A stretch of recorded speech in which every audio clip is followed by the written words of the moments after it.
તો જમ્મુ કાશ્મીરમાં હજુ 48 કલાક ખરાબ હવાની હવામાન વિભાગે આગાહી કરી છે।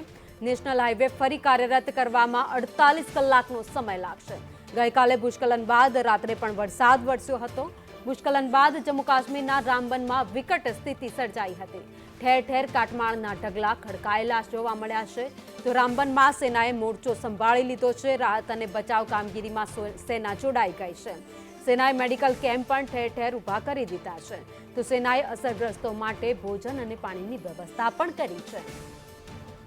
તો જમ્મુ કાશ્મીર શ્રીનગર હાઈવે સતત બીજા દિવસે પણ બંધ જોવા મળ્યો છે। હાઈવે પર અનેક કિલોમીટર સુધી લાંબી વાહનોની કતારો જોવા મળી છે। હાઈવે બ્લોક હોવાથી લોકોએ ચાલતા જવાની ફરજ પડી છે। ભૂસ્ખલનમાં અત્યાર સુધીમાં 3 લોકોના મોત થયા છે, જ્યારે 200થી વધારે લોકોનું રેસ્ક્યુ કરવામાં આવ્યું છે। રામબનમાં આજે પણ શાળાઓ બંધ રાખવામાં આવી।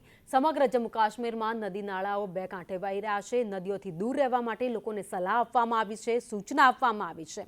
ધર્મકુંડ ગામમાં 40 મકાનોને ભારે નુકસાન થયું છે।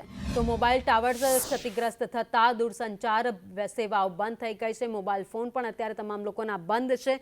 સંપર્ક કરવો પણ મુશ્કેલ બની ગયો છે। તો જમ્મુ કાશ્મીર ફરવા ગયેલા ગુજરાતીઓ પણ ત્યાં ફસાયા હતા। જો કે અત્યારે આ ગુજરાતીઓ સુરક્ષિત હોવાનું સામે આવ્યું છે।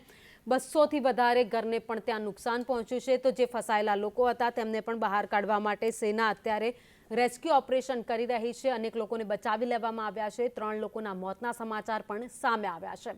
તો જમ્મુ કાશ્મીરના રામબનમાં ગત રોજ વાદળ ફાટ્યું હતું, ત્યારબાદ પૂર જેવી સ્થિતિ સર્જાઈ હતી। અનેક મકાનો, ઘર ધસી પડ્યા હતા, દુકાનો ધસી ગઈ હતી પાણીમાં।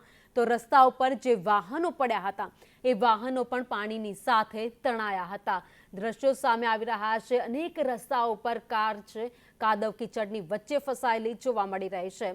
એક બે નહીં પરંતુ અનેક જગ્યાઓ પર લેન્ડસ્લાઇડ પણ થયું હતું।